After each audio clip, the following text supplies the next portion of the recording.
I think that just as we're living in a nuclear age, we have grown so tremendously in scientific knowledge. It doesn't seem too much to say that men can begin to awaken to the fact that they haven't grown enough spiritually and haven't recognized their spiritual capacities.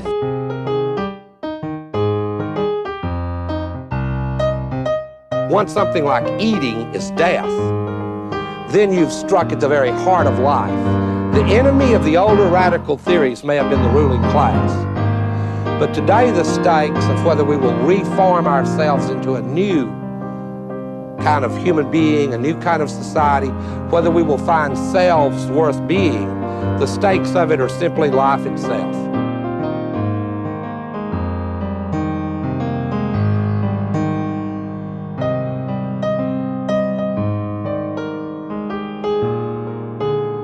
As modernity has created promises that it has no ability to keep. What this means is that we're a society of disembedded individuals, stuck in the impossible situation of being alone together. And what was understood as emancipation has proved to be a form of isolation. It is important to understand that what I am telling you is not simply a cultural history. It's a description of the story that shapes every single person that you know. This is why there is a rise in mental illness. It's absolutely concurrent with the disembedding of the individual, because individuals can't constitute themselves by the very nature of the case. Subjectivity cannot sustain its own weight. We need others to tell us. But we've been given an ethical mandate by the Enlightenment that tells us that that's immoral, that nobody should constrain us. Well, welcome back to another episode of Dustbowl Diatribes. This month, we're lucky to have on Renée Roden, who's a longtime Catholic worker and journalist and organizer of the upcoming Peter Maurin Conference in Chicago. Any other titles or offices I forgot? I would say I'm a Catholic worker newbie, but yeah, whatever. That works too. No, that's great. Yeah. So how long ago did you join the movement? Yeah. Does one ever join? What does it mean to join? No, I would say, thank you guys so much for having me. I'm very excited to chat with you guys this morning. I first learned about the Catholic Worker when I was in college at Notre Dame in undergrad. The South Bend Catholic Worker St. Peter Claver House had been around for about 10 years when I came to school, and was definitely it was a very active, very vibrant community. And so I knew about it, and I volunteered there a couple of times.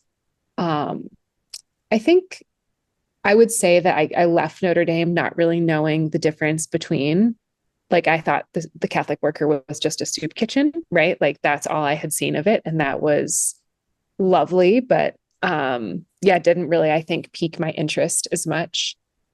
And then when I moved to New York City right after school, I remember I knew enough about Dorothy Day to know that she had founded the Catholic Worker, and it was in New York City, and I was curious to go meet them and sort of see what it was like down there. And I remember going down I think I was trying to go to like a Thursday night liturgy or a Friday night meeting, and I probably got the time wrong. It's a classic Catholic worker story where you call and no one answers the phone. So you show up at the wrong time, or you get there and like the unwelcoming person is the first person you meet there instead of someone who might welcome you in. So I remember like trying to go down. I think they were meeting at the Church of the Nativity at the time. And I always thought, and I didn't go back. And I always thought kind of throughout the years after that, I was like, oh, I should try to go back and like see the worker, like get involved with them. And I went back to Notre Dame for grad school, and I didn't ever go over to the community houses, but one of my classmates was living at the Worker. So it was definitely part of the atmosphere. And it just never kind of drew me in until I was working for the Diocese of Brooklyn after I graduated with a master's in theology, and I was working in communications for them. And the editor of the Tablet, the Brooklyn Tablet, which was pretty very antagonistic towards the Worker and Dorothy Day back in its earlier years, which is funny. But the editor of the Tablet asked me to write a review of a new biography of Dorothy, the 2019 book about her by John Lowry. And I can't remember his co-author's name. So I wrote a review of that, and that was the first really like biography I had read of Dorothy's. And I was, it was 2019, 2020. So it was very much like this big sort of like political moment. And I was very into it. And I was very intrigued by the statement that Dorothy had never cast a vote, that she had marched for women's rights to vote. She'd been imprisoned with them, but had never cast a vote. And that really intrigued me. And a priest friend invited me to come down to the Worker, where I met James, my boyfriend, and so who was also helping to plan the conference. And I kind of just like really loved, that was the first time, because the Worker in New York at St. Joe's, at least, the soup line is done at their house, right? Which has its pros and cons. But that was the first time I sort of saw a Catholic worker community in action. And it's different when you have even though this was the pandemic and they were serving soup in to-go bags on the sidewalk instead of welcoming people into the dining room, it still is so different to do hospitality at your house versus like running a soup kitchen. So I think that was the first time I sort of saw the magic of hospitality. And it just was it was really beautiful. And it was during the pandemic. And so my friends and I were all practicing hospitality and community in a way that you don't often get to in New York City, when it's like, all systems go, full sort of like 8 million people running around. Like, it was much quieter, and we were living a little more simply, and not like Catholic workers, but we were living more simply. We were practicing community. And so I think I saw something at the Worker that was participating in that same spirit.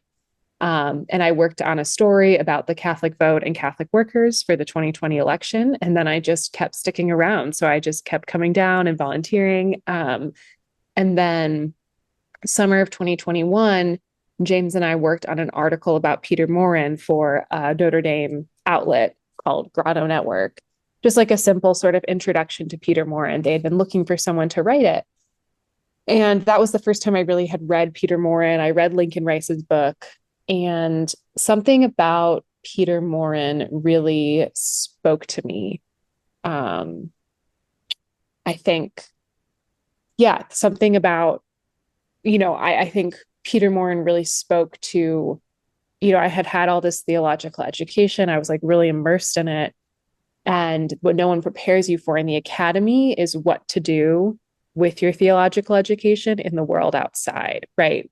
I think Peter Maurin really spoke to the fact where it's like, well, I've been reading all this liturgical theology. I've been like thinking about what it means to live, like for the liturgy to be the center of your life. And then you get out into the world and it's like, well, none of these systems I'm participating in really support the liturgy being the center of my life. Or if the liturgy is the center of my life, I probably shouldn't participate in a lot of these ways of earning a living or getting money, or the things that I'm supposed to care about to have like a good life don't really seem to be in keeping with Christ as the center of your life. And I think Peter Maurin was sort of the first, with his easy essays, really like spoke to that longing for a way to live that was like truly Catholic.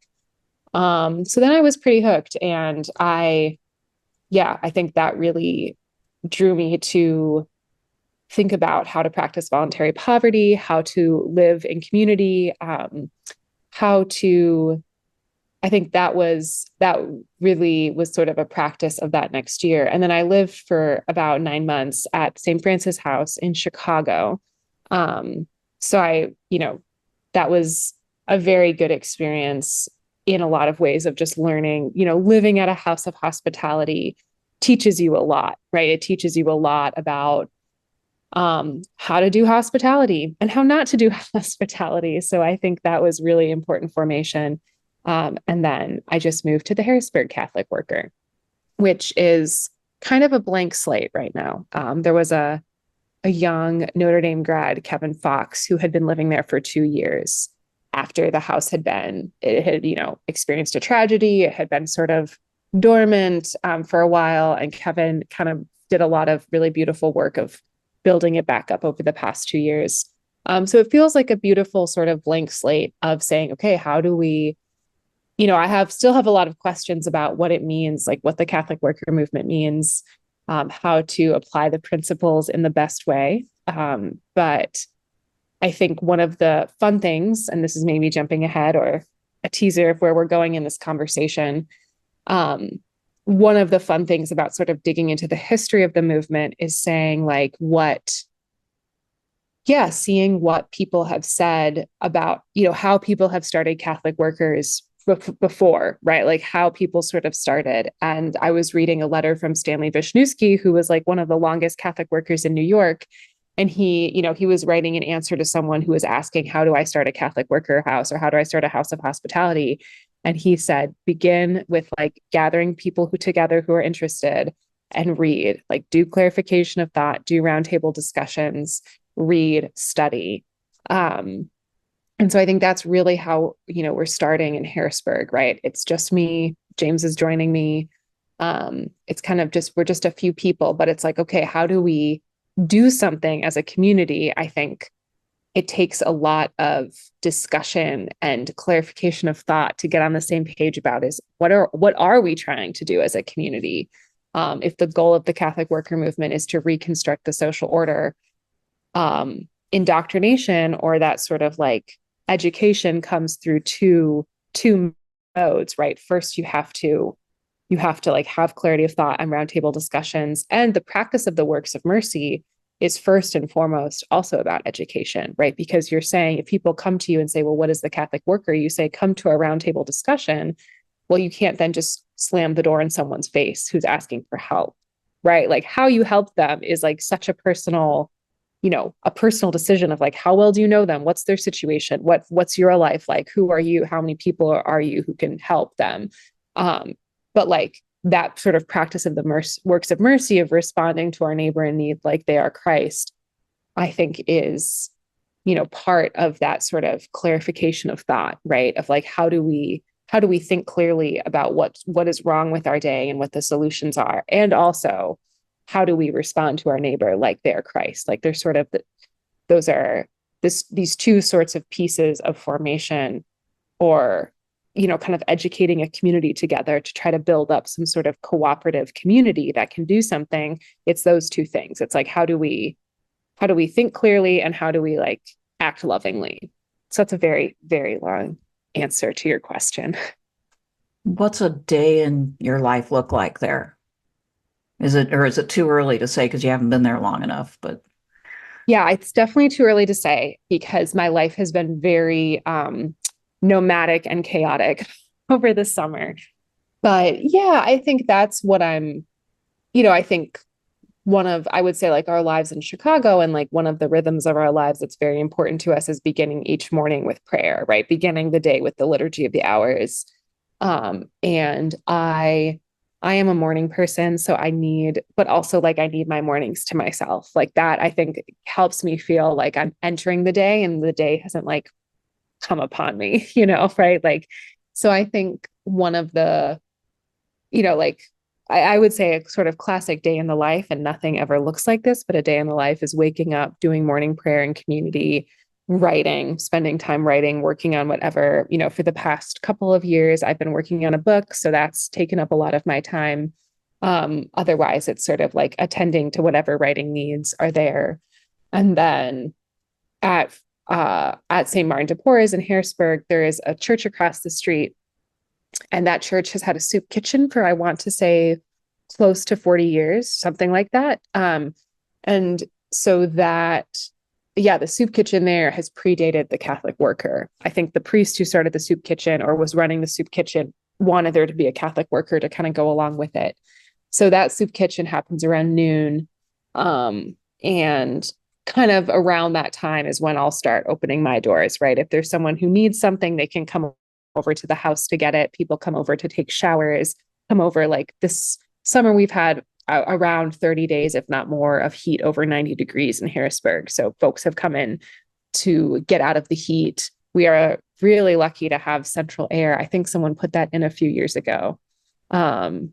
So yeah, that's been really nice. And so I've been sharing that with people who, need shelter.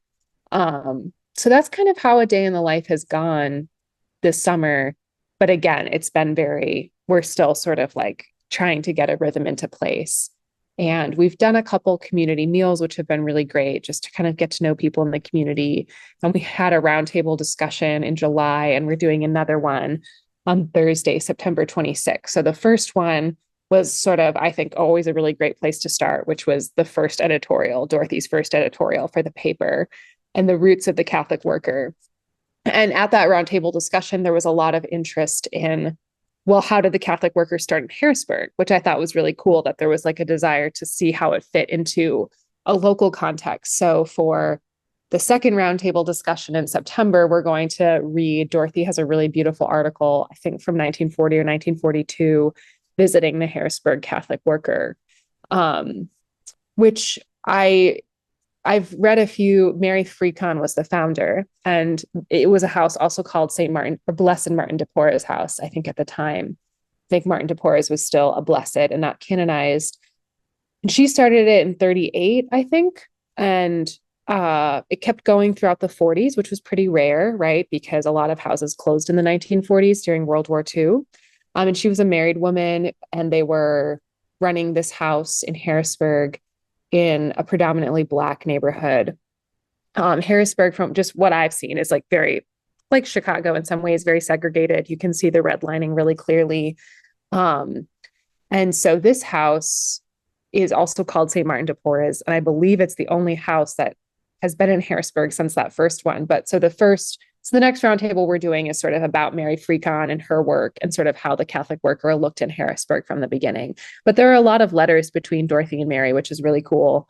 And yeah, Dorothy writes about Mary and the Harrisburg Catholic worker a lot in the 40s. So there is a lot of like cool material we can draw on for that discussion. But yeah, that's how we're sort of starting that roundtable, that sort of like clarification of thought together. And we have, this is also, the Catholic worker has farmed / gardened, however technical you want to get about it. There's like a half-acre plot across the alley from us out back that the Notre Dame Club of Harrisburg and Kevin really cleaned up a lot, like a year before I got there. And they put in this beautiful fence, and there's maybe 8 raised beds there right now. So there's a lot of potential for that half acre. And so that's been a project that we really are going to try to spend the winter. And there's a lot of interested volunteers and people who want to help. So I think we're going to spend the winter sort of planning for next season and really try to like make that half acre bear fruit, which is really exciting to have that in the middle of a city. Yeah, that's super cool. So do you have, again, you're very early on to this. Could you, if it's not too much of a jump, could you present a vision of what it could look like in 10 years if you were super successful? 10 years. Okay. The 10-year vision. Yeah, I mean, I think it would be to have like, it would be able to create, I think, what I was just reading a lot of papers just now before this call from the Cleveland Catholic worker, Bill and Dorothy Gauchat, who had Our Lady of the Wayside. They had Our Lady of the Wayside Road, I think, or was it and then they had, which was also like a crafts workshop, and Blessed Martin de Porres house. And they had like another house of hospitality. And they have this beautiful masthead that says Works of Mercy, Works of Art. And I thought that was so cool. And they did a lot of like craft labor. So I think it would be having that half acre, like being able to host a fair amount of food, and being able to there's tons of empty lots and community gardens around there. So really having an investment in the community of like, everyone has these garden plots. We could have a farmer's market, you know, in Allison Hill, which is the neighborhood, which is a food desert. It's definitely like, it's a predominantly Black neighborhood that is just not given any attention. So how could we have like this cooperative of community gardens, a community land trust?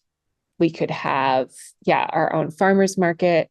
It'd be great to have some kind of cooperative wood shop, or some sort of like, I think, you know, that's something that South Bend Catholic workers and Rochester Catholic workers have tried or are trying to have, some kind of wood shop where people can learn trades and learn that craft of building our own furniture, coffins,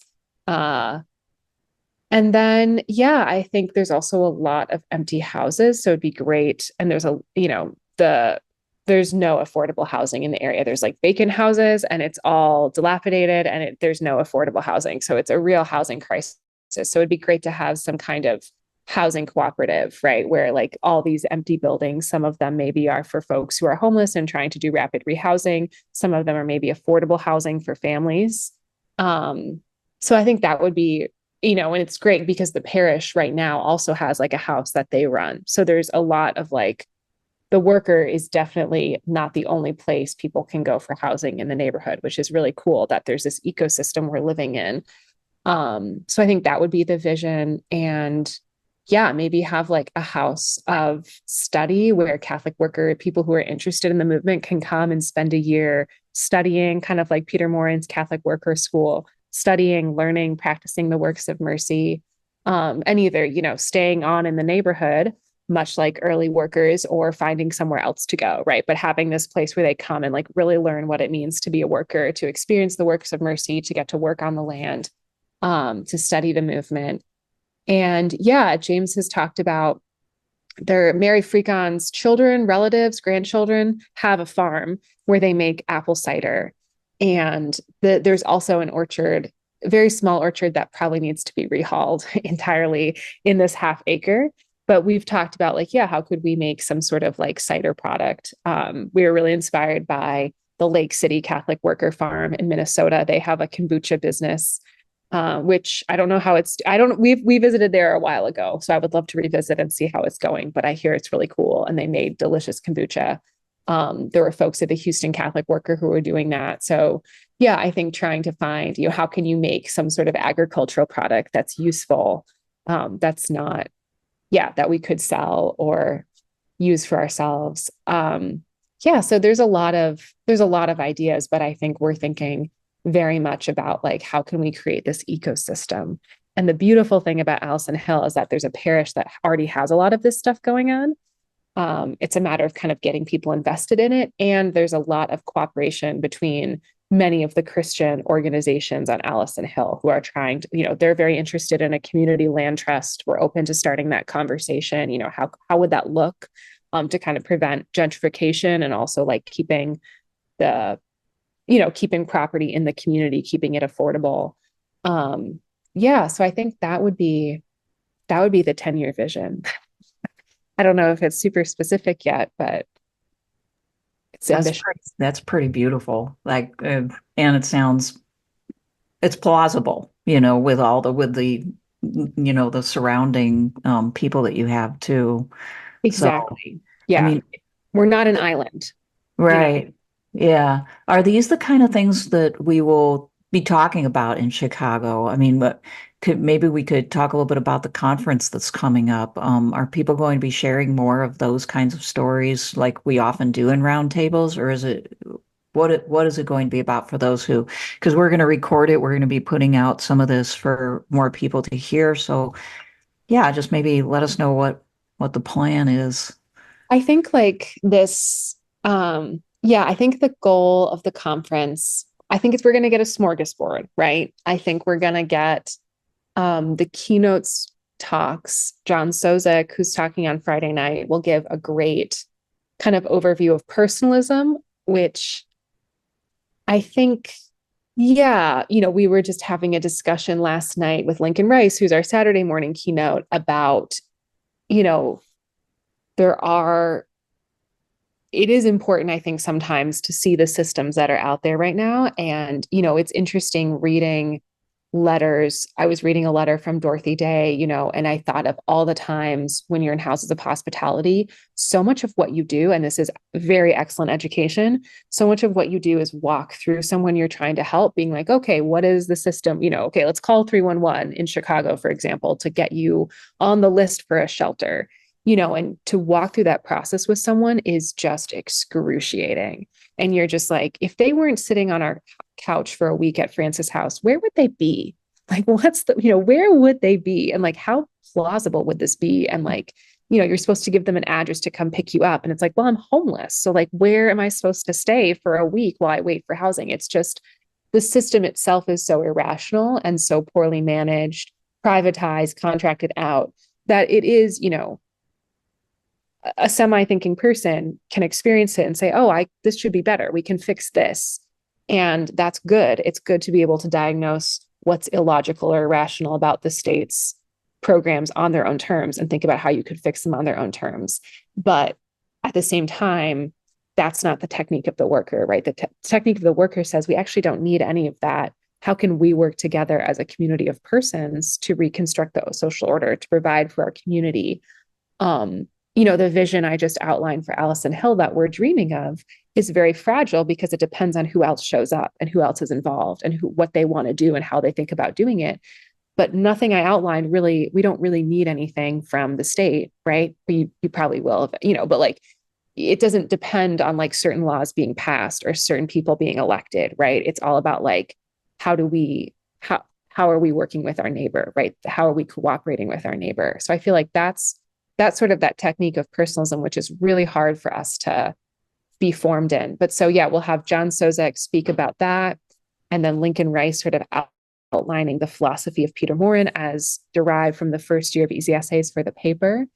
So I think those will be really great sort of formation, to use that word. And like, these are sort of first principles to draw from for our discussions. But I think we're really excited for the roundtables to be both grounded in history, right? To be grounded in figures like Berdyaev and Maritain, like figures that maybe don't get, they're not the first people you hear about when you walk into a Catholic worker, at least for me, right? Those were not people I heard quoted right away.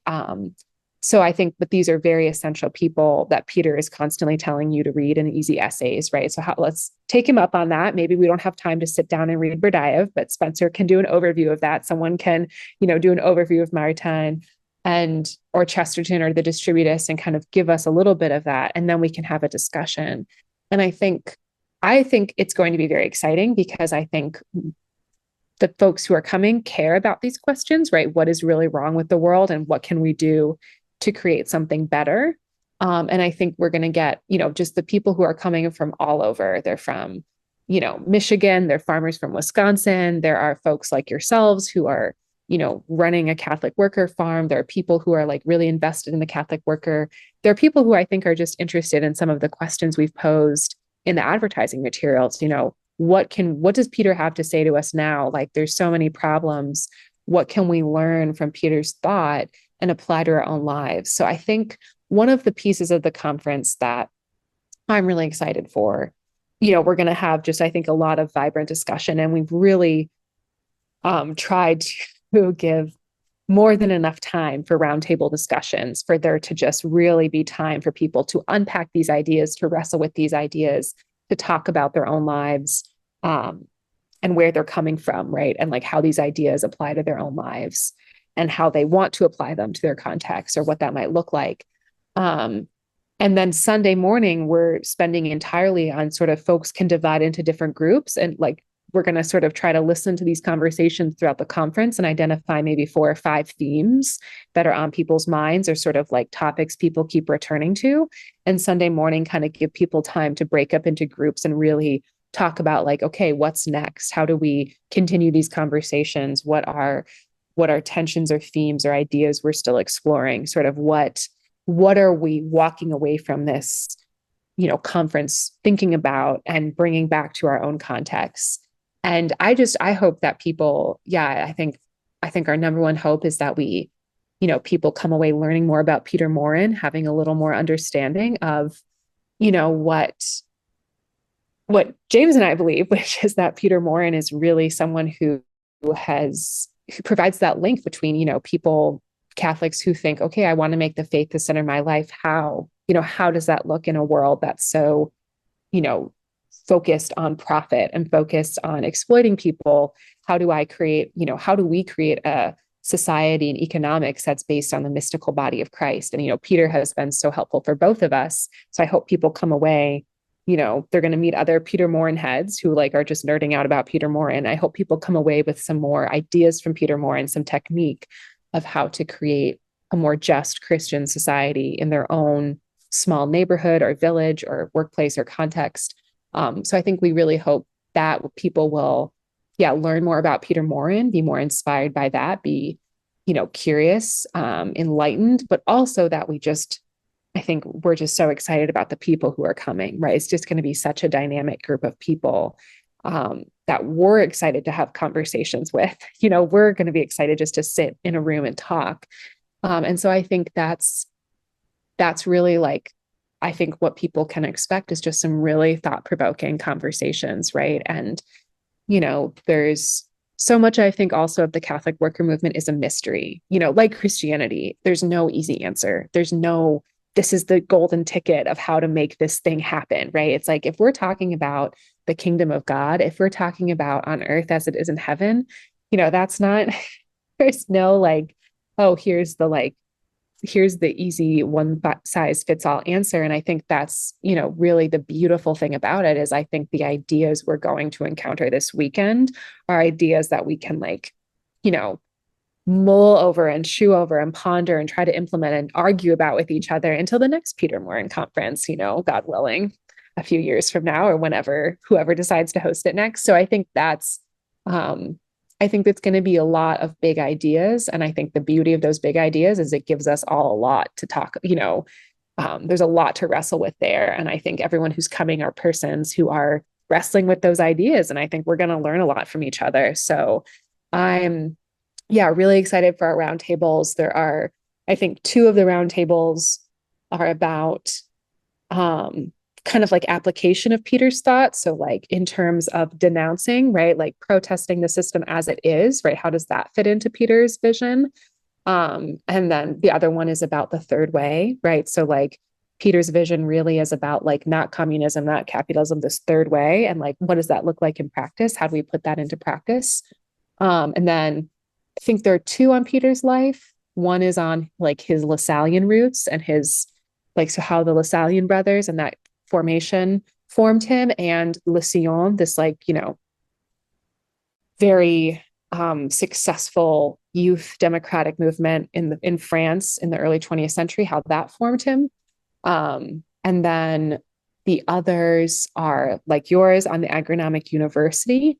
And I can't remember who we have. Oh, I think the agronomic university and distributism, right? Or there was an Anglican group that really took kind of like, I have to double check on what that description is, but kind of like, the Anglican groups that were putting a lot of those distributist ideas into action as well, and how that kind of fits in with Peter Maurin's vision a little bit. Harry Murray is talking about, Berdyaev and Huxley and the way Peter sort of digested those. So this sort of very particular teaching technique. So I think it's going to be an interesting, I think basically there'll be 3 roundtables in the morning, 3 in the afternoon after lunch, and you can sort of pick which one appeals to you and think, kind of whether you want to like really dig into Peter's thought for both the morning and the afternoon, or you're like, oh, I want to like learn a little bit more about Peter's life. I don't know about him as well, or that intrigues me. And then in the afternoon, sort of like, dive more into his thought. So you kind of have this ability to kind of switch up your own focus of what you're discussing. But the great thing is we'll have the roundtable recordings through Maurin Academy. So you'll be able to like tune into the conversation after the fact. So that's a little preview, but we're really hoping, we're really excited for the weekend and hoping everyone has a really, comes away really energized, I think. Yeah, and it sounds like you guys have done a lot of work to try and be like comprehensive, holistic are the words that come to mind. You're trying to cover a lot of ground because Maurin covered a lot of ground. I was going to say, as the teacher, so the student. Yeah, like he's nothing if not comprehensive. So, and that people say that could sometimes be a fault of Peter. And so let that be a fault of the conference as well. Well, so to switch gears just a little bit, we met in Minnesota back in February, and you dropped an idea that I've like pondered periodically from then till now. And really, I should have just called you to talk more about it, but here we are, and better late than never. So you mentioned, if I'm remembering right, you mentioned that you were talking to a Davenport Catholic worker who commented that like it became a whole different game to run a house of hospitality after the 80s, specifically because like mental health kind of took a nosedive. Does this ring a bell? Yeah. I didn't talk to him, sadly, but I know what you're talking about. This is an interview that Michael Garvey, whose wife, Margaret Quickly, founded the Davenport Catholic Worker in 75. And I think Michael joined maybe 2 years later in like 77 or something, or maybe a year later. Um, Yeah, and Michael Garvey wrote the book Confessions of a Catholic Worker, which I think is like the funniest thing I've ever read and just so real. And anyone who's interested in hospitality or has experienced it should definitely read it. Um, that was definitely the book I read when we were moving to Chicago. And I was like, should I try living in a house of hospitality? Like, maybe I should try this. And so I think, um, you know, maybe read at your own risk. But yeah, so I was listening to an interview that Rosalie Riegel did with Michael and Margaret for her book Voices from the Catholic Worker. And I think this interview was from 87 or 88. And the house was still open at the time, but they had been gone for at least 5 years, 6 years from the house, and were living in South Bend and raising kids. Um, and yeah, if you read Michael's book, he mostly talks about serving alcoholics, right? The men who come are alcoholics. And, he writes with, I think some people might call it irreverence about guests, right? But it's very funny. And like, he's just got such a great eye for human beings, which I think like reading him, I think of a lot of people, I think including, a lot of people, if they talk about Dorothy, they say she had a really weird sense of humor. Like she found things funny that no one else did. And like, yeah, she just kind of had like a very quirky sense of humor, I think, because she saw a lot of like weird stuff and like, would find humor in it. And like, but Ade Bethune said, she said one of the things that she really took away from Dorothy Day was a love of humanity. She's like, Ade Bethune, the artist, was like, I was really shy when I first came to the Worker and just didn't know how to like approach people or like talk to people. And she's like, Dorothy taught me how, because she just loved people. And I think you see that in Michael Garvey's book, like this love for people, but he's very funny and he is like pulling no punches about like, like what his guests are going through and how annoying they are sometimes when they're bringing their, alcoholic whining to the doorstep of the house. Even if they are Christ in disguise, Christ can be very annoying in his disguise. And so he kind of grapples with that. But yeah, so if you read the book, he's really talking about alcoholics. Right. And would you distinguish the sense of humor you're talking about from what's usually called like dark humor or black humor? It's probably, yeah, I think it's like dark. Leavened by love, maybe. What'd you say? And maybe black humor leavened by love or something. Yeah, that's a really great way to describe it. Like there's so much love in it, but it's also like there's nothing precious about it, right? He's not afraid to like say like, yeah, sometimes alcoholics are really annoying, or like, there's a line I always remember. He's like, whatever the guy's name is on the front steps moaning, people hate him because he's an Indian. And he's like, no, people hate you because you're a pain in the ass. Like your race has nothing to do with it. Like you're super annoying, so like things like that, right? Which, yeah, I think, yeah, so that's what you get when you read his book. And his book was written in 78, something like that.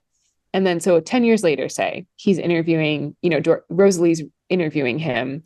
And he says something about, and I have to go back and look at the specific quote, but it struck me as just so true to or just resonating with my own experience, or something you really wrestle with, is he's just like, yeah, after 79, or like around the end of the 70s, he noticed a shift at the house of people who were coming who were alcoholic and people who were coming who had severe mental illness, right? And I think that is something, yeah, I really wrestle with what the Workers' models are and what hospitality means in a context where like now, I mean, and people have been coming to the Worker who were crazy or had mental health issues from the beginning, right? Like Dorothy talks about this in the 30s. But yeah, it seems like something like a little different in, because you think about like the 70s, you have the closing of the mental health institutions, which in some ways, like you understand, right? Where it's like, Dorothy also talks about in the 30s, they're writing to, home relief, advocating for people who've been treated poorly, right? As I see people being treated poorly by welfare offices all the time, right? Their needs are dismissed. In the 1930s, she said, like, so-and-so needed help and, no one wanted to help her. And they said, like, if she continued to complain, she would be institutionalized, right? So, like, you can see how, like, mental health, or sane asylums, they really weren't mental health treatment centers, were used as a weapon against the poor or a wife or anyone, right? Anyone who didn't have power. It's like, well, you're crazy. We're going to put you in the insane asylum. So on one hand, good that they closed. That's great. But they were supposed to be replaced by community-based treatment. And those just never materialized.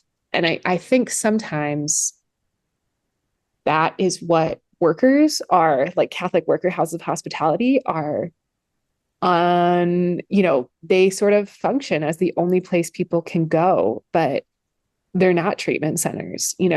People who work there are not social workers. They're not therapists. I think sometimes I've seen in like houses of hospitality, people leave worse, right? They come in and they leave worse because they are just around people who are really mentally ill and like, or really suffering. And there's no sort of grounded person or rule of life in the community that helps sort of heal people. And so people, they can be really, really unhealthy places. Yeah. And so I think that's just a really interesting, it's just a really interesting sort of point of the movement. I haven't seen, and maybe this is where I might be new, and this may be something people have discussed at Sugar Creek Midwest Catholic worker gatherings for like years and years. But I think it seems to be like, I just haven't seen a ton of conversation about like, what does hospitality mean when you are dealing with people with like severe mental health diagnoses? And I saw Michael Garvey asking that question, right? Like, how can we keep doing hospitality in this way when the wounds that people have are so much like harder and rawer and like they really like pull on you and they like affect you. Not that alcoholism doesn't, and it's not like mental illness was invented in 1970, right? Or 1980, but like really there was, you do see like with the, with addiction, with, even people talk about like, Vietnam War vets, right? Coming back and not having the support maybe that folks did coming back from World War II, right? Even just like having gone through 100 years of war, I think it's Gabor Mate, or maybe it's Bessel van der Kolk, one of these trauma psychologists who study trauma, they talk about, I think it's Bessel van der Kolk, he talks about in The Body Keeps the Score, he talks about how child abuse is like, he calls it the silent epidemic in the US, right? That like people have lived in a world of warfare for 100 years. And how could we think that we don't bear the scars of that, right? How could we possibly imagine that we as a human race could live through 100 years of pretty much unceasing warfare? If you think about, World War I, Spanish Civil War, World War II, Korean War, Vietnam War, then like you have Gulf Wars, you have like genocides in the 90s. Like we've just lived through this like intense violence. Even if, like in our social fabric bears the scars and we're traumatized by it. And there's, increases of I can't remember the names, right? But like, you have like, Autoimmune disorders. Thank you. Yes. Autoimmune diseases, mental illnesses. So it's like, we are really, really suffering. And I don't know, that doesn't mean don't practice hospitality. Like hospitality can be so healing. I think one thing, like kind of piggybacking off of what Michael Garvey was talking about in the 80s, maybe like also 10 years later, or like just a few years later, I was reading a letter from someone at Mary House, and she was saying, we are too big. Our operation is too big. We need to like make it smaller, break it up, do this in smaller chunks. And she doesn't necessarily say it's because of the guests coming or really suffering from mental illness, or she doesn't talk about that. But I can't help but wonder if that's part of it too, right? That, the people who are coming have just such higher needs and deeper scars and need more healing. And that's easier to give someone on a more personalist scale, right? If you are a household, and that's why I think too, I think so much of the worker hospitality began as a call to bishop saying, hey, it's a canonical rule. You have to have a house of hospitality, right? And like a Catholic Charities housing program does not cut it. That is not hospitality, right? And people came to them and said, well, if you're calling for the bishops to do this, are you doing this? But the first cooperative apartment that the worker had at the end of 33, I think, beginning of 34, for women was funded by tithes from a parish. And to me, what I see in that is like, if we're going to provide hospitality at scale, like, which again, that's not really, I don't know if that's hospitality, but like a parish could do that, right? A parish. And I think I've seen so many examples of houses where the parish has really bought in, right? They fund the house. And to me, just thinking about the future of the movement, I just think that if you're going to have large communal living, you have to have a parish supporting you. I'm skeptical about large communal living, though, for those reasons that, like, this worker from Mary House talking about and Michael Garvey talking about. And, there was a woman who was staying at St. Martin de Porres on our couch for 3 weeks this July. And, we got her into a shelter and, like that, I sometimes feel like you can actually provide hospitality when it's one person at a time, like that is, that's, how many of us generally have more than one house guest at a time? Not a lot of us, sometimes we do, like a group of friends comes or whatever, but usually you have like one guest at a time. And you can really walk with them, like generally, like they have really high needs, right? Like not everyone does, right? That's true. But like, if you have someone who has like really high needs, who has a history of addiction, who's like, recovering from whatever, like you just can do hospitality better. I think there may be like 4 people who were helping me, right? Like that's, to me, I feel like for a lot of the workers movement, they are like a lot of the workers, and sometimes for the Catholic worker, we think of like one person running a house or helping people, right? Or 2 people running a house and helping like 13 people. And I'm like, I think actually what we need to be thinking about is a community of 4 people helping 1 person. But like that's sort of like shifting that. And yeah, I don't know if that's helpful, but I think those are some of my thoughts about like, what does hospitality really mean, right? Like, what does hospitality really mean? I don't think, Dorothy is amazing, right? And she had this like great capacity for welcoming people. But there's a great story from Michael Kirwan, who was a worker who spent some time in New York and opened up he had 2 farms and 2 houses of hospitality in DC. And he tells the story about coming to New York and, he met Dorothy Day and he's like so excited. And this is his first day on the house and he wants to impress her because it's Dorothy Day. And, he wants to just like show Christian love to others. So a guy knocks on the door and, wants to come inside, get warm. And Michael's like, yeah, like come in, have a cup of tea. And Dorothy's going on the stairs and she turns around and she's like, he will not come in. He can come tomorrow when the house is open. The house is closed. And you're just like, that's, like you hear all these stories about Dorothy welcoming everyone and you're like, okay, but like there are boundaries. Like your house can be closed and your house can be open. And again, I think hospitality is one of those things there is no answer for. It's a mystery because it's a response to a person, because it's about what is the quality of your love of God. You only love God as the person you love the least. How do I respond to this individual person? How do I love them? How do I like offer them? How do I welcome them as Christ? It isn't, I think I love that story about Dorothy because it's like, hospitality isn't a program, like it isn't, you can't, I don't know. It's such a mystery. It's such a mystery. I don't know if I've answered your question at all. Well, at one point when you were talking about breaking down, into, smaller chunks that people can manage, I don't know. I've been talking to Jacob, who's another person in our group, about the ways in which sometimes ideas can negate themselves in a way, through the process of becoming what they are. And to a certain extent, when you break down the task to that level, you're just talking about actual friendship as opposed to a program. And I think that's what you're sensing, is that whenever you try to do too much and it becomes programmatic, it doesn't feel like an authentic relationship. But a friendship is not something that most of the outside world can recognize as anything other than the friendship. But a friendship that comes alongside somebody and actually helps them to get out of a hole or helps them to, move to the next level of life, like, like everybody should have that opportunity, but a lot of people don't, because they don't have the family or whatever it may be.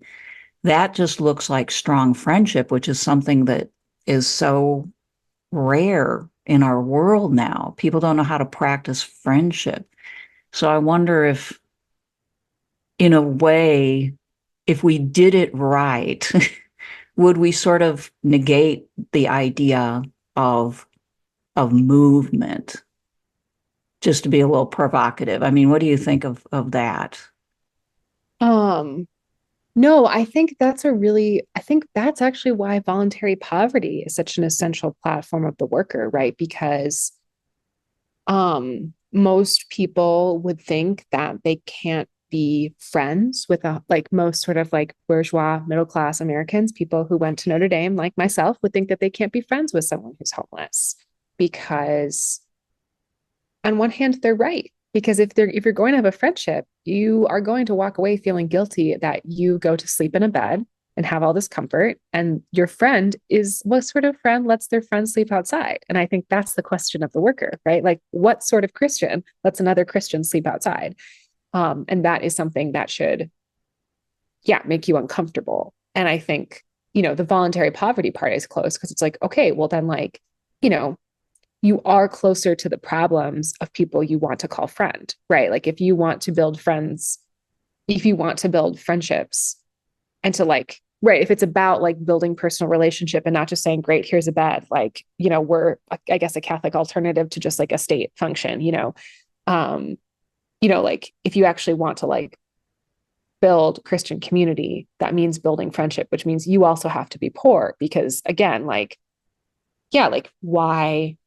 I think that is something that you shouldn't sit comfortably with. And that's like something like every time I've like, closed up Francis House for the night in Chicago and like kicked people out onto the street, you're like, how can I do that? How can I go up to bed in a warm bed and like people are going to be sitting on the red train all night, and probably the only person who didn't wrestle with that guilt was Peter Maurin, who gave up every bed, for someone else, like, and slept in chairs.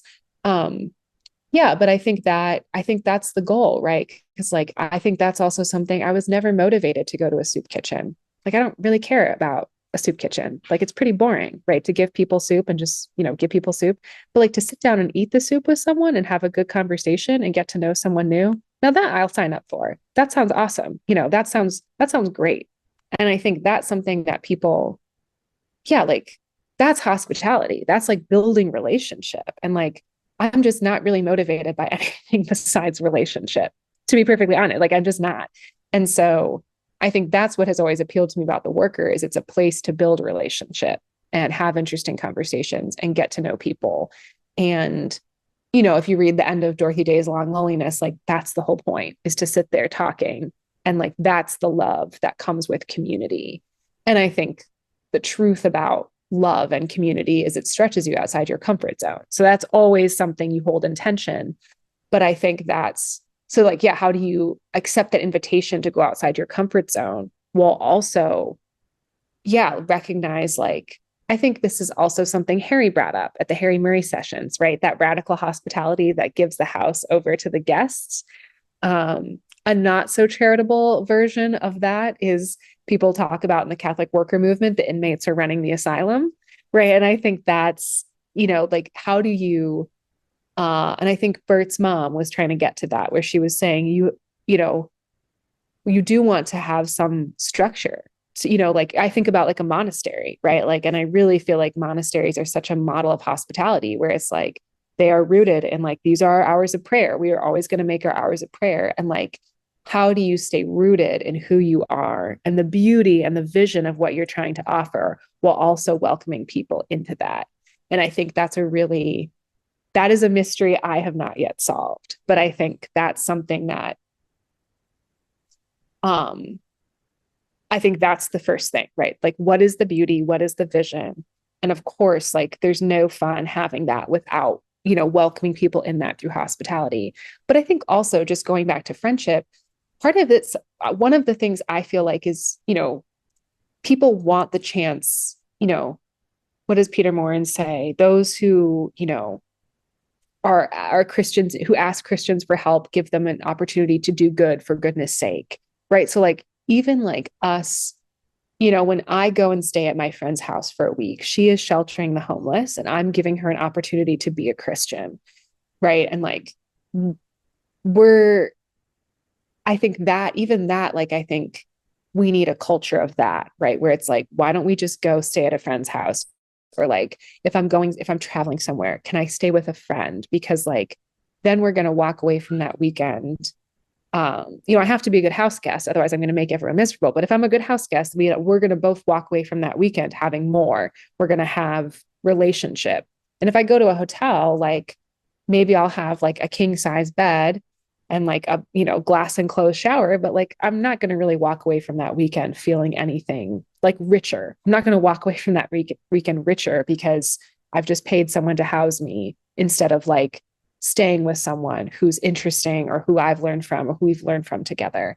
So I think I think there needs to be a little bit more normalization of, friends are also relationships of mutual aid, right? Like like the mutual aid we experience in The Worker is about friendship, but that's also because our friendships are about mutual aid. And I think that's pretty foreign to a lot of Americans, right? Right, because friendships undermine our whole like political economy that's based on just mutual transactions, Mm-hmm. where Mm-hmm. at least one party and hopefully both are somehow profiting. Or usually they're profiting at the expense of a third party. Like you remodel my house so I can have other people, I can be a landlord, and then we both get paid by exploiting the renter. If that makes sense. Right. No, exactly. Our economy is based on profit and exploitation. So the idea that we can do a transaction, yes, sullies our friendship because it's like, oh, that's not what our friendship is about. Our friendship is about love. And it's like, right, but what if our economic transactions were about love? Right. That is possible. And I think yeah, exactly. That's very true, Spencer. That's the rub there. Right. And the way most people square that circle is by some combination of basically believing in like a Whig theory of history that we're just constantly progressing. And so the fact that we're doing something kind of gross is fine because it's going to be redeemed in the long arc, because the long arc of the moral universe bends toward justice, and or inflation. That like it's okay because the whole economy is inflating. And so we all just have to outrun this boulder chasing us. And where I think the friendship connects is friendship takes more time and energy away from our profitable enterprises. And I think that's why it's so hard. Yeah. And you can't put it on a resume, right? Like, I think the things that I know I do best in life, like, can't go on my LinkedIn, right? Exactly. Where it's like, I'm motivated by relationship, right? And like,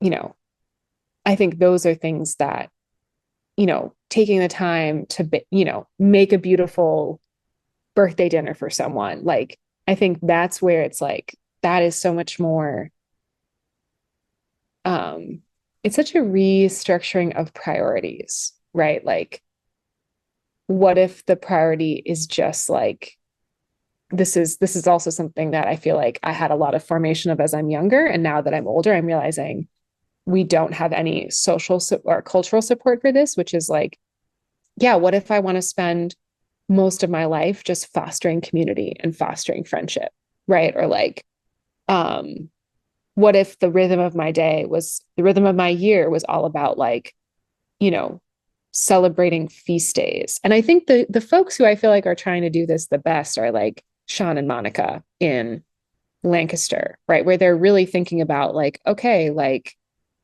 you know, how do I fast on days that are, how do we like really make a day of fasting and really make a day of feasting? Um, how do we like really kind of reset the rhythm of our lives towards something else besides just this mad rush for more?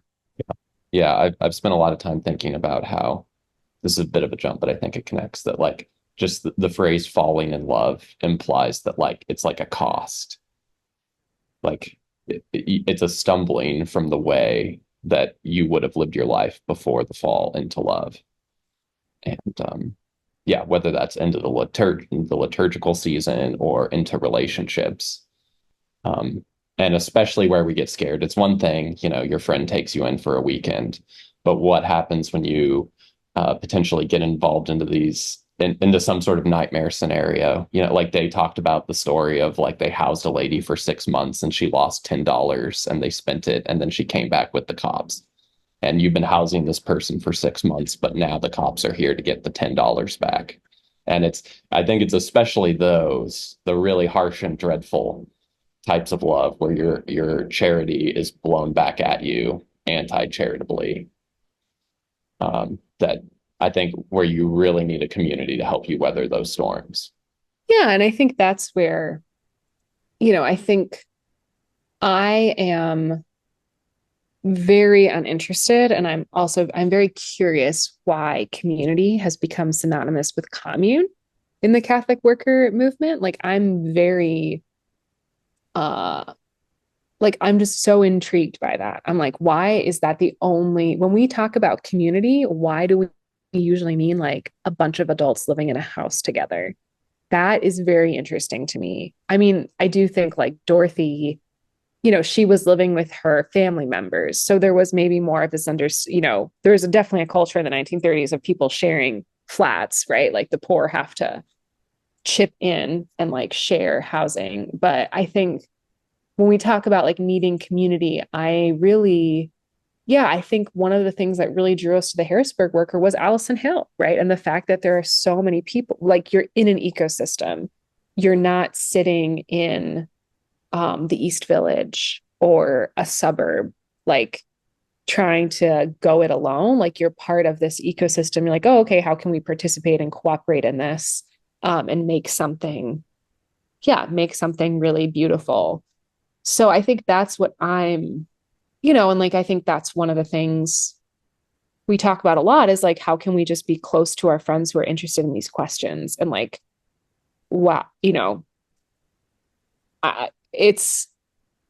I think this is probably also something early workers felt. You see a lot of letters being exchanged by people in the movement, like they're finding a lot of support in one another and they visited one another, right? Like there was this sense of like, okay, we're doing this in our different locales.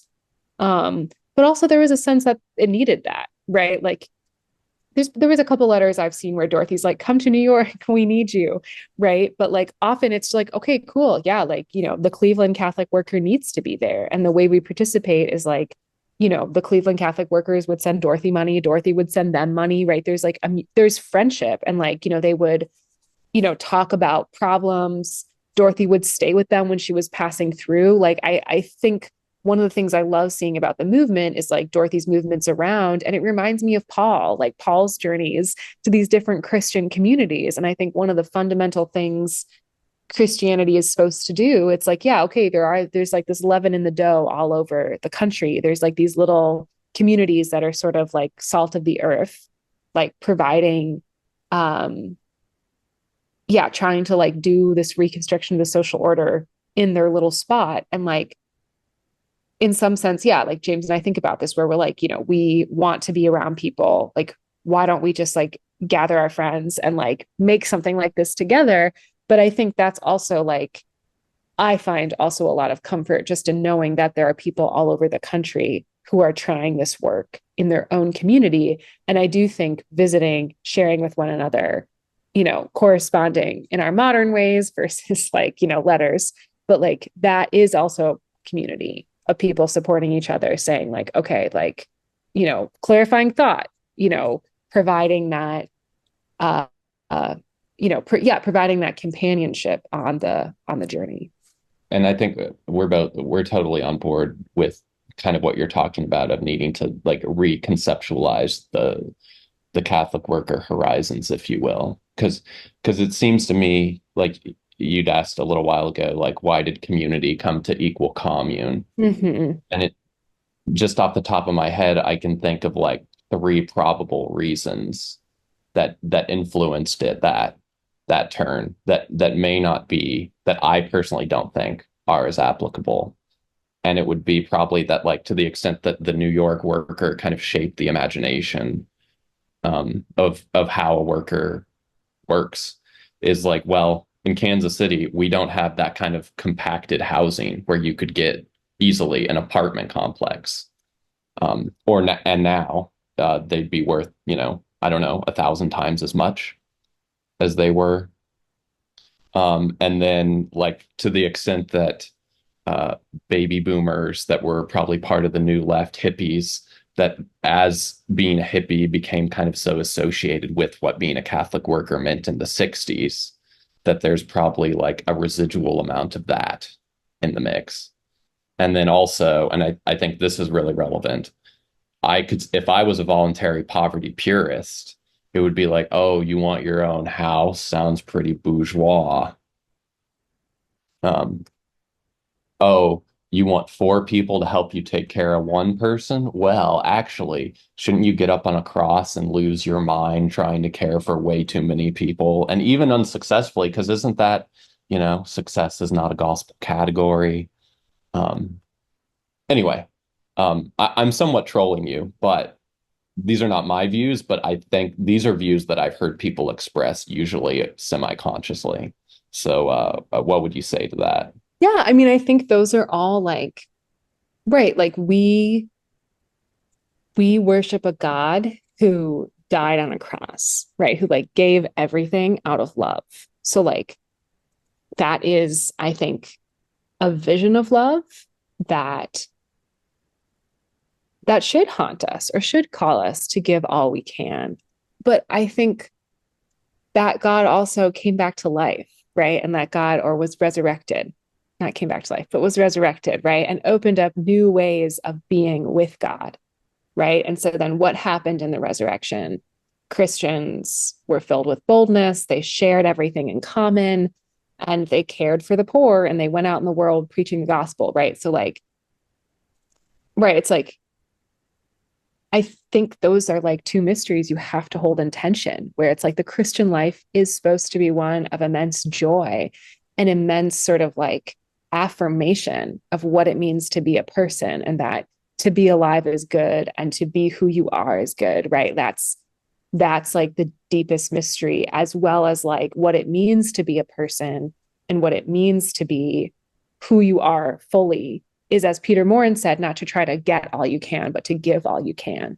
And so like, I think those are just mysteries that you wrestle with. And so, yeah, like, there are plenty of people who live, and that's where it's also like poverty is such a like, it can become such a like game of like, well, what about this? Like, what about the people who live in like, third world countries that are poor because the US has oppressed them for, decades, right? Like what are stolen from them, like plenty of people who live in those countries have their own home. And it may not look like, a home that has, fancy, like 5 toilets or whatever it is. And like, clean water coming out of the sink, but like having your own home, to me, having your own space, like even monks have their own cell, feels like a very basic human thing to me personally. And so I also think, I think that's also where like one of the questions is like, what does it mean to create something sustainable? What does it mean to raise children, to pass on this vision to the next generation? I remember when we were leaving New York, I was reading Jenny Odell's How to Do Nothing. And I think it's chapter 2 or chapter 3. She talks about the commune movement.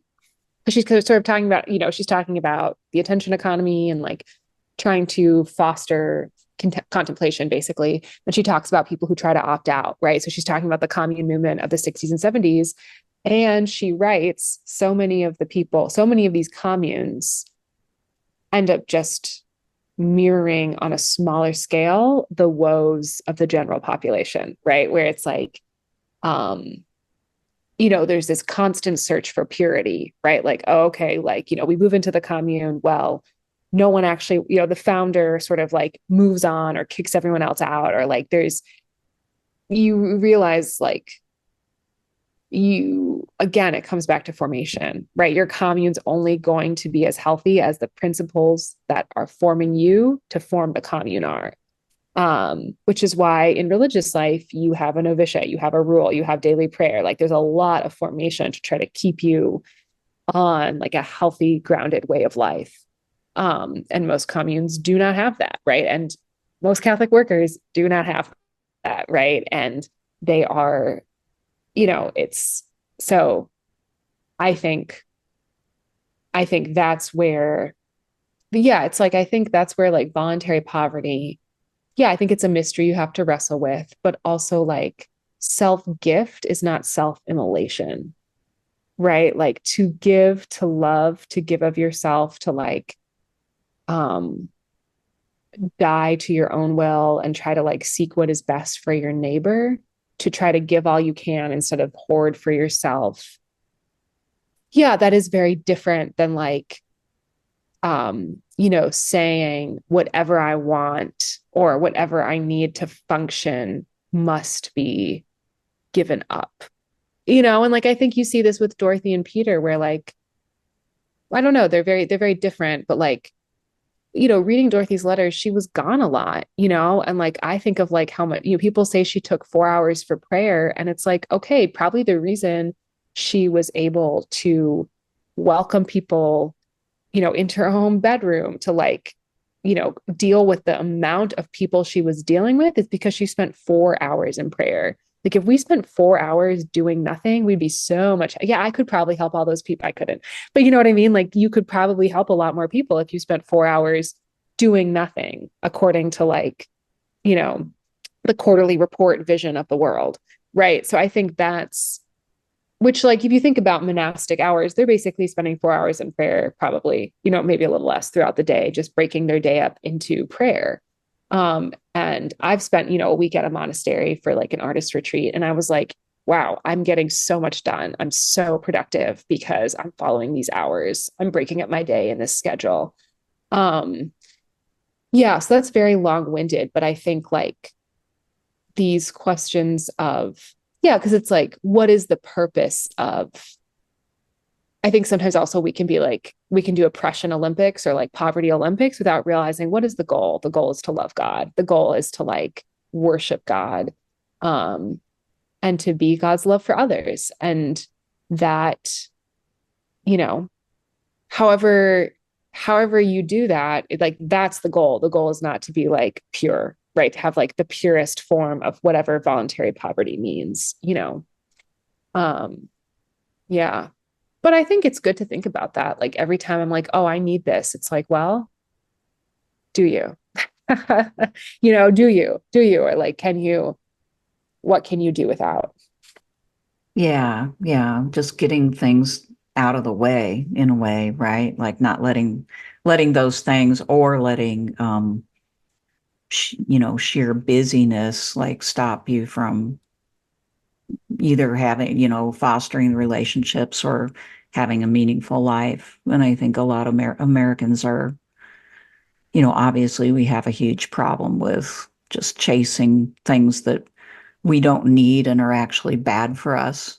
And so, maybe a first step is just, asking yourself every day, do I really need this? And the answer is you would need a lot less. You would probably, a lot of people would work a lot less if they realized how little they needed to.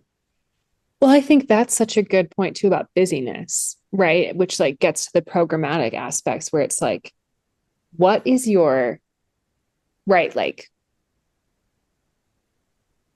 I do think if you only like feed one person your entire life, that, that seems like a good thing, right? But like, I think that's where it comes back to formation, like the goal, like we're supposed to have a habit of life. So we don't just say, I fed one person once and then I went and founded Amazon and like deprived thousands of workers of their daily bread, right? Like, it's like, oh, how do I become this sort of person who sees someone hungry and thinks, oh, I feed them? You know, like that, it's that sort of formation of like, what is my habit of being? But it's also like, I think that's where like our busyness, it's like, no, it's not about feeding everyone today, right? Like, I don't have to make sure everyone is housed this week. Like, that's not the goal is not the numbers or like how much time I spend doing it. It's like that habit of being of like, yeah. Because we can't do that. I mean, Right. only a larger institution could do that, or even like begin to aspire to like take care of all of those needs. But what we can do is do those things for a few people, and then hopefully that becomes a model for other people to also kind of change their way of life because it looks attractive. And I guess to put the kibosh on this briefly, to circle around to the where we started this with the discussion of the Davenport workers, noting that mental health had become harder to be hospitable towards or harder to manage. You use the word higher needs, deeper scars. And I guess part of where that discussion to me connects with the need to reconceptualize what being a successful Catholic worker looks like is like, we can't just try and emulate these older models that it's questionable how well they worked, 80, 90 years ago. But if the arc of the moral universe is actually bending downwards, then we extra need to reconceptualize what we're doing because the games become harder, it seems to me. And not just in terms of offering hospitality, but like something we talk about a lot is like the money it takes to run the small little quasi compound we have here. That we talk a lot about where is the line between trying to practice some level of voluntary poverty, but also be able to take care of the capital that we have now. Anyway, I guess any final words on that topic? I think I don't think there's anything wrong or unsuccessful or if what you want to do as a Catholic worker is buy a big old music school and start housing people in it, I say that is beautiful. Like, Godspeed, right? Like, that's beautiful. Like, that's beautiful. And more people should be doing it than working at McKinsey. I agree. Now,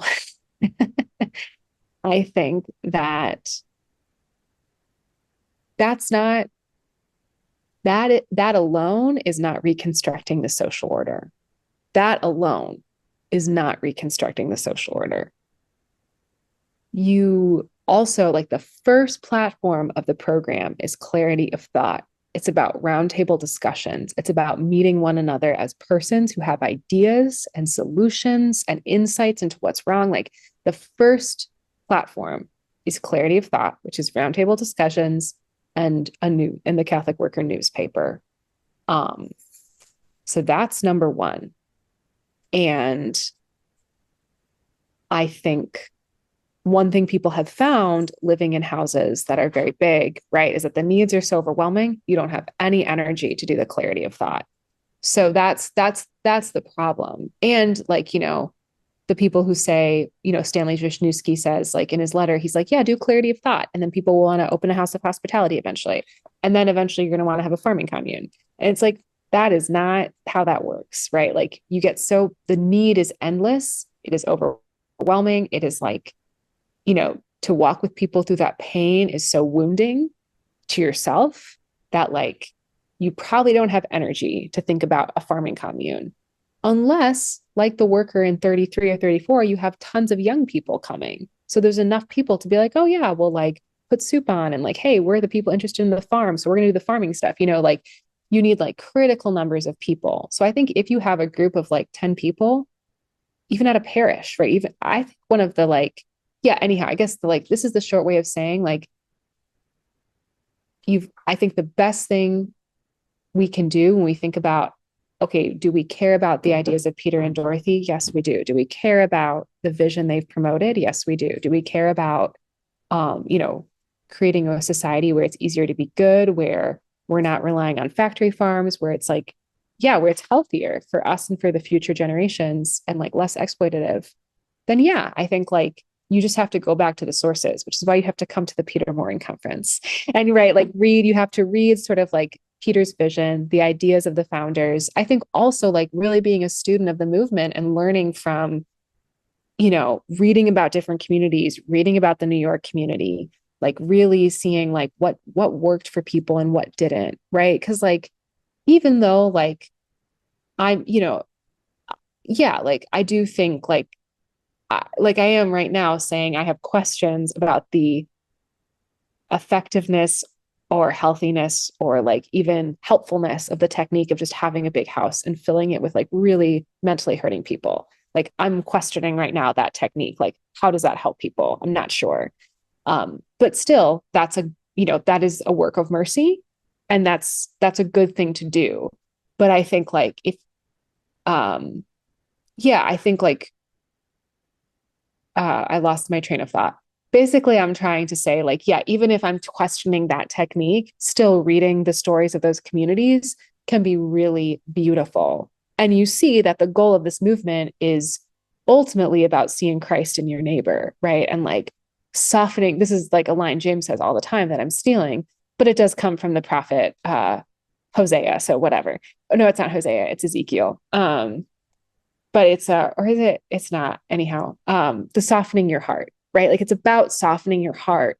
So you encounter someone and your first thought isn't, oh, what do I need? My first thought is, what do you need? Right? Like my first thought is like, oh my gosh, like I want to love you.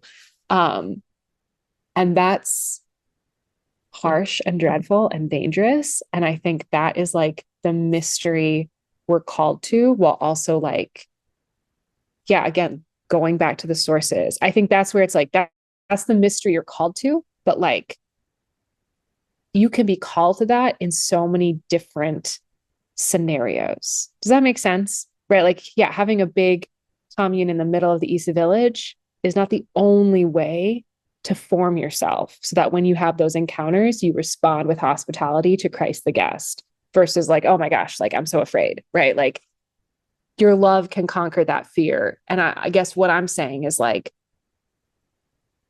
that there's so many ways you can practice that, make that a facet of your life, make that a part of reconstructing the social order.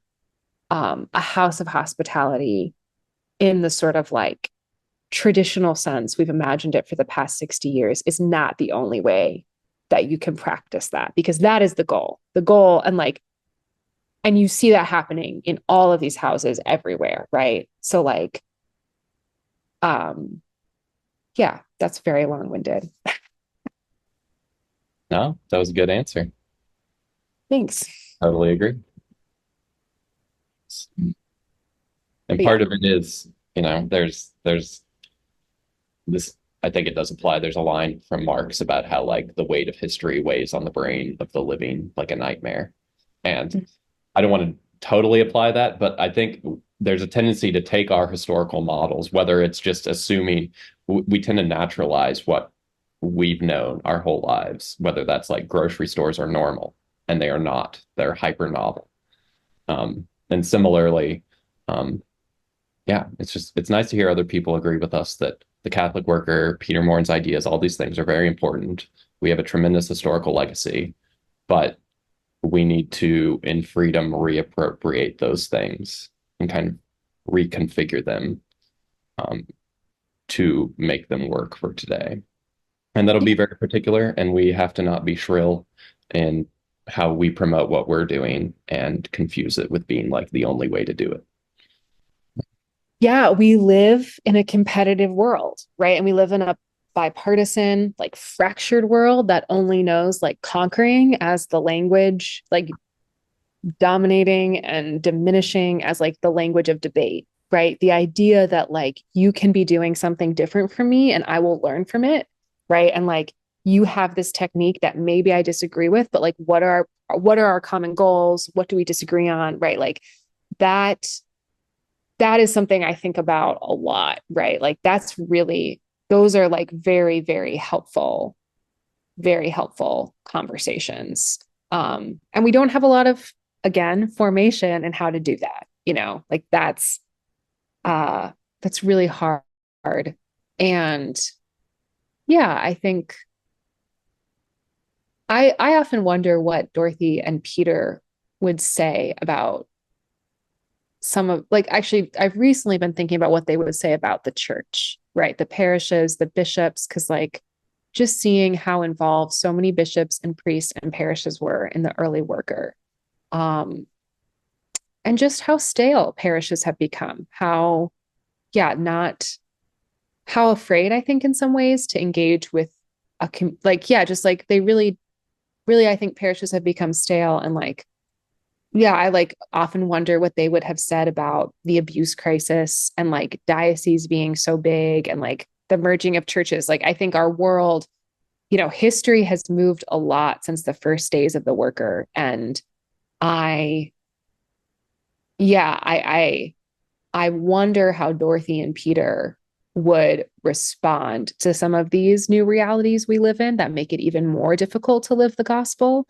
But at the end of the day, right, what Peter is especially trying to do is just give us a technique to live the gospel, right? So I think at the end of the day, like what they think is not, they're just trying to give us like Mounier and Maritain and Eric Gill, take him or leave him, but like, and the gospel, trying to say like, this is what the popes are saying about how we're supposed to bring the Sermon on the Mount, the Beatitudes into our daily lives and into like economics, like this, the structures of our daily lives, the things that like actually make it possible for us to forge a living. So yeah, I think, that's something I think what I care about Dorothy and Peter most, is as messengers to their fellow Catholics saying like, this is like everyone who's like at the Eucharistic Congress, right? Like, this is what you're looking for. You're looking for a way to put all these things into action. But I've talked too long and we could go on for so long. So Yeah, we should probably let you get back to research there. yes. And yeah, we really appreciate your time. This has been super interesting. And we're hoping that we see a lot of people in Chicago for the Maurin conference. I'm really looking forward to that. Meeting you in person. Yes.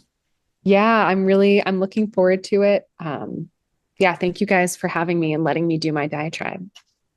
Sure. Yeah. And is there anything else you want to plug?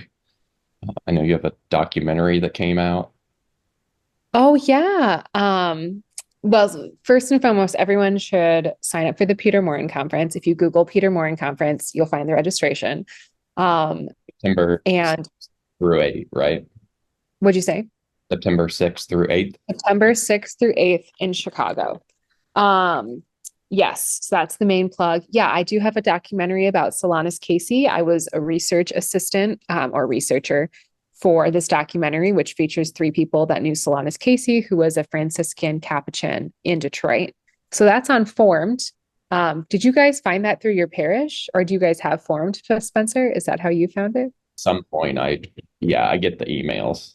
That's cool. Yeah, I'm trying to think if I have anything else going on.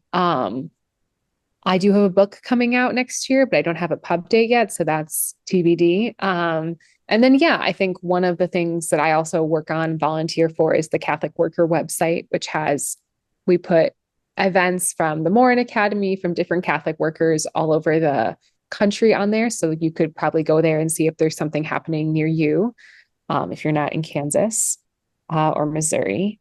And yeah, subscribe to our Roundtable newsletter. Roundtable, it's catholicworker.substack.com. So that is something that I work on as well. Cool. Mm-hmm. Thank you for doing this interview and for everything else you do. Yeah, thank you guys for having me. And I'll see you in a couple weeks.